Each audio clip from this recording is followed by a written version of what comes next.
Chapter 75. A Real Pagan.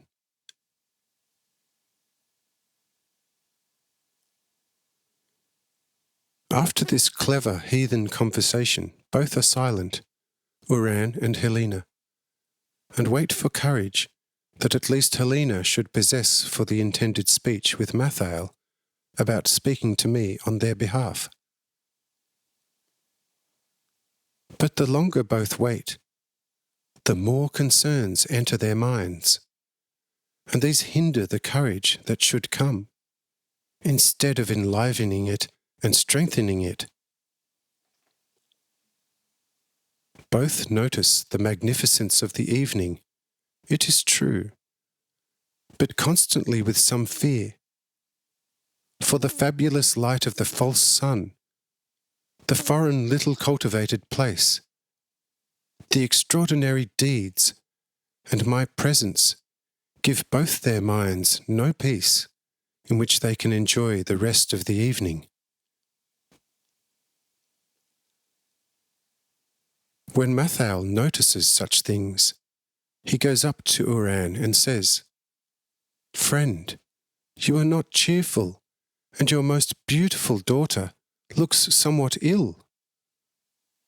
Tell me whether something is wrong."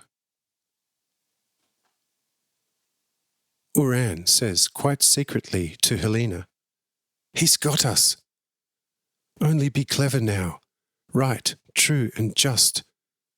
Otherwise we are making a very easy step towards the place where Cerberus guards and the merciless Pluto reigns.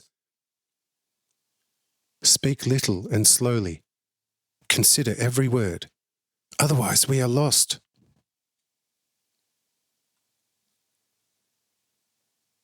Here Mathael claps Uran, who has become very afraid, on the shoulder and says, "But friend, why are you silent then? Before you were able to speak quite courageously to me.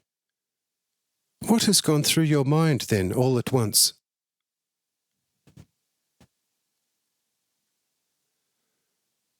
After a while of trembling, Uran says, that was a real blow. There is nothing wrong with me, to be honest. But I and this, my daughter, as it has suddenly become clear to us, as mortal wretches, have reached you immortal gods and, as it seems, to the veritable Olympus, as a main residence of the eternal immortal gods. Things are happening too inhumanly wonderfully. The too great holiness of this place fills us with fear and terror, and all the more so since my daughter is beginning to fill her heart with love for the great God of gods, as she says and complains.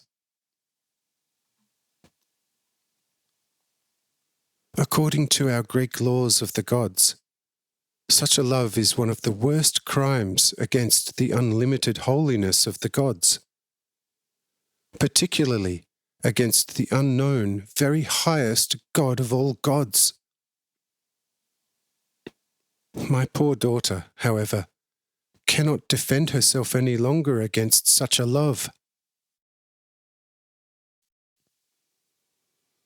She doesn't want to, and her heart says a relentless, "You must." The poor, honest girl entrusted me with such things, and I have therefore made the decision to ask the great God through you, in all his mercy, to free the heart of my poor daughter from such a love. For such a love does not come from her will, but certainly only from a foreign circumstance, totally unknown to us. Would you, as certainly a supreme half-God, like to show us such mercy? Would you like to ask the great God for the healing of my daughter's heart, which has become sick, and to offer me at the same time as a sacrifice for such mercy?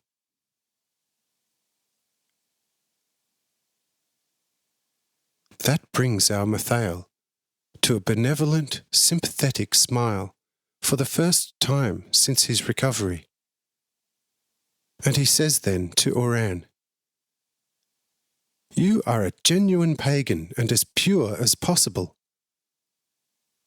You seek truth and a correct light across half the world.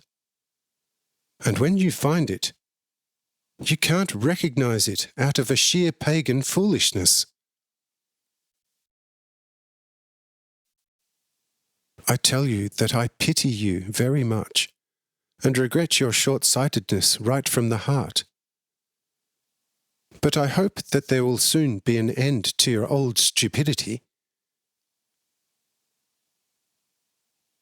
Look, what your daughter feels in her heart as love for our great, most holy Master is the only and true sign of life of the own divine spark of spirit in her soul.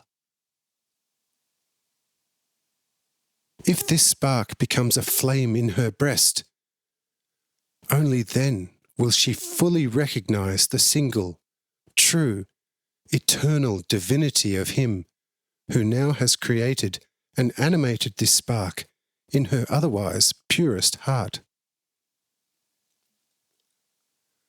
I tell you, love is the only union through which God pulls His creations to be children to His all-powerful, fatherly heart, and then, in the end, makes them equal. And you, most blind heathen, now ask to be freed from this highest divine mercy, which God Himself pours into your hearts in His great mercy for the development of your inner life?